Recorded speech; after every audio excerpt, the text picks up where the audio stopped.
ರಾಜಕೀಯ ಕ್ಷೇತ್ರದಲ್ಲಿ ಸಾಕ್ಷಾತ್ತಾಗಿ ಅವರು ಸಮುದ್ರಕ್ಕೆ ಧುಮುಕಿದ್ರಲ್ಲ, ಅದೇ ರೀತಿ ತಮ್ಮ ಬಾಳನ್ನು, ತಮ್ಮ ಮನೆತನವನ್ನು, ತಮ್ಮ ಹೆಂಡತಿ ಮಕ್ಕಳು, ಅಣ್ಣ ತಮ್ಮ ಎಲ್ಲರನ್ನು ಧುಮುಕಿಸ್ಬಿಟ್ರು. ಅವರು ಬರೆದಂಥ ಪತ್ರಗಳದೇ ಒಂದು ಗುಚ್ಛ ಇದೆ.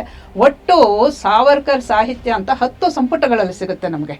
ಇಂಥವ್ರಿಗೆ ಎಂಥ ಜೀವನ ದೊರಕ್ತೋ, ಏನೇನಾಯ್ತು ಅನ್ನೋದ್ರ ಬಗ್ಗೆ ತಿಳ್ಕೊಳ್ಳೋದು ನಿಜವಾಗ್ಲೂ ನಮಗೆ ಶ್ರೇಯಸ್ಕರ. ಹೌದು.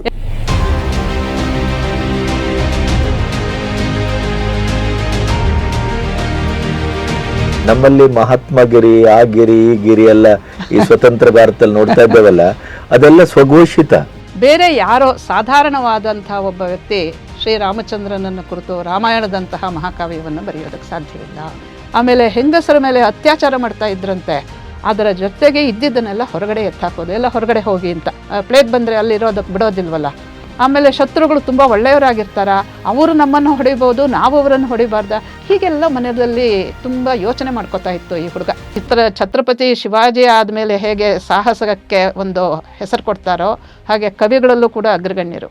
ಬರೀ ಗಣಪತಿಯ ಪೂಜೆ ಅಷ್ಟೇ ಅಲ್ಲ, ಗಣಪತಿಯ ಪೂಜಾ ಸಮಯದಲ್ಲಿ ಅಲ್ಲಿ ನೆರೆದಿರೋರು ಎಲ್ಲರಿಗೂ ಕೂಡ ಭಾರತ ಇವತ್ತು ಯಾವ ಸ್ಥಿತಿಯಲ್ಲಿದೆ, ನಾವೇನು ಮಾಡಬೇಕು, ರಾಜಕೀಯದ ಸ್ಪರ್ಶ ಇಲ್ಲದೆ, ಅಂದರೆ ಆಗಿನ ಕಾಲದಲ್ಲಿ ಬ್ರಿಟಿಷರು ನಮ್ಮನ್ನು ಆಳ್ತಾ ಇದ್ದಾರೆ, ನಮ್ಮನ್ನು ಕೀಳಾಗಿ ಕಾಣ್ತಾ ಇದ್ದಾರೆ, ಅವರನ್ನು ಒದ್ದೋಡಿಸೋದಕ್ಕೆ, ಹೊರಗೋಡಿಸೋದಕ್ಕೆ ನಾವು ಏನು ಮಾಡಬೇಕು ಅನ್ನೋದ್ರ ಬಗ್ಗೆನೇ ಇವ್ರ ಯೋಚನೆ.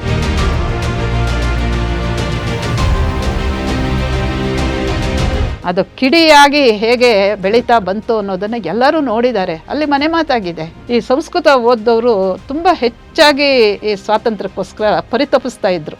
3 ಬಣ್ಣಗಳು, ತ್ರಿವರ್ಣ ಅದು ಕೂಡ, ಆದರೆ ಬಿಳಿ ಇರಲಿಲ್ಲ, ಕೆಂಪು, ಕೇಸರಿ ಮತ್ತು ಹಸಿರು, ಈ 3 ಬಣ್ಣಗಳು.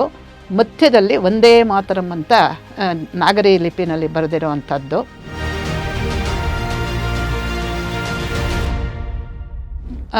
ಆಂಗ್ಲರ ದೇಹದಲ್ಲಿ 1 ತೊಟ್ಟು ರಕ್ತ ಇರೋವರೆಗೂ, ನಮ್ಮ ಕೈಯಲ್ಲಿ, ಅವರ ಕೈಯಲ್ಲಿ ಶಸ್ತ್ರ ಇರೋವರೆಗೂ ಸಾಮ್ರಾಜ್ಯದ ಮೇಲೆ ಹಿಡಿತ ನಾವು ಬಿಡೋದಿಲ್ಲ ಅಂತ.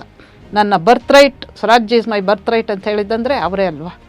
ಅದಕ್ಕೆ ಬರೀ ಹೇಳಿದ್ದಷ್ಟೇ ಅಲ್ಲ, ತಾವೂ ಹೋರಾಡಿದ್ರು, ಆ ಹೋರಾಟಗಾರರನ್ನು ಸಿದ್ಧಗೊಳಿಸಿದ್ರು. ನಮ್ಮ ಮೇಲೆ ಏರಿ ಬಂದಂತಹ ಶತ್ರುಗಳನ್ನು ಸರಿಯಾದಂಥ ರೀತಿಯಲ್ಲಿ ವಿಚಾರಿಸ್ಕೊಳ್ದೆ ಯಾರಿಗೂ ಸ್ವಾತಂತ್ರ್ಯ ಸಿಕ್ಕಿಲ್ಲ. ಈ ಕ್ಷಮಾಪಣಾ ಪತ್ರ ಬರೆಯೋದು ಅನ್ನೋದು ಅವರಿಗೆ ಲೀಗಲ್ಲಾಗಿ ಸಿಕ್ಕಿರುವಂಥ ಒಂದು ಹಕ್ಕು, ರೈಟ್.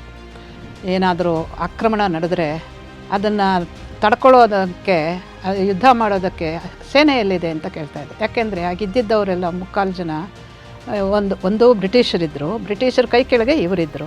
ಭಾರತ, ನಾವು ಭಾರತೀಯರು ಅಂತ ಹೆಮ್ಮೆಯಿಂದ ಹೇಳ್ಕೊಳ್ತೀವಲ್ಲ, ಇದು ಸನಾತನ ಧರ್ಮೀಯರು ಅನ್ನೋವಂಥ ಒಂದು ವಿಶ್ವಾಸ ನಮಗಿದೆಯಲ್ಲ, ಗೌರವ ಇದೆಯಲ್ಲ, ಇದನ್ನು ಉಳಿಸಿದವರು ಯಾರು ಅನ್ನೋದು ಅವ್ರ ಪ್ರಶ್ನೆ.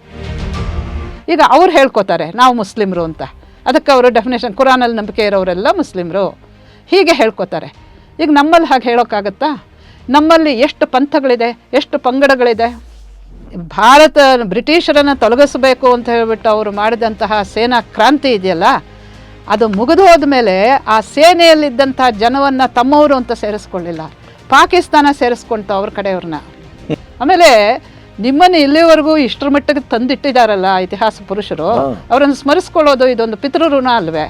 ದೇಶಕ್ಕಾಗಲಿ ಧರ್ಮಕ್ಕಾಗಲಿ ಇಂಥ ಸ್ವಾತಂತ್ರ್ಯ ಹೋರಾಟಗಾರಂಥ ಕ್ರಾಂತಿಕಾರಿಗಳಾದ್ರಿ, ಸರ್ವವನ್ನು ಸಮರ್ಪಿಸಿದಂತಹ ಕ್ರಾಂತಿಕಾರಿಗಳ ವಿಚಾರದಲ್ಲಾಗಲಿ ಈಶತ್ತು ಗೌರವ ಇದ್ದಿದ್ದೇ ಆದರೆ ಅವರು ಬಾಯಿ ಮುಚ್ಕೊಂಡಿರಬೇಕು, ನಮಸ್ಕಾರ ಮಾಡಬೇಕು. ಇವರಿಗೆ ರಕ್ತ ಸುರಿಸ್ತಾ ಕೈಯಲ್ಲಿ ಅವ್ರಿಗೆ ತಗೊಳ್ತಾ ಇದ್ದಿದ್ದು, ನನ್ನ ಸಕಲ ಸರ್ವಸ್ವವನ್ನು ದೇಶ ಹಿತಕ್ಕಾಗಿ ಸಮರ್ಪಿಸುತ್ತೇನೆ.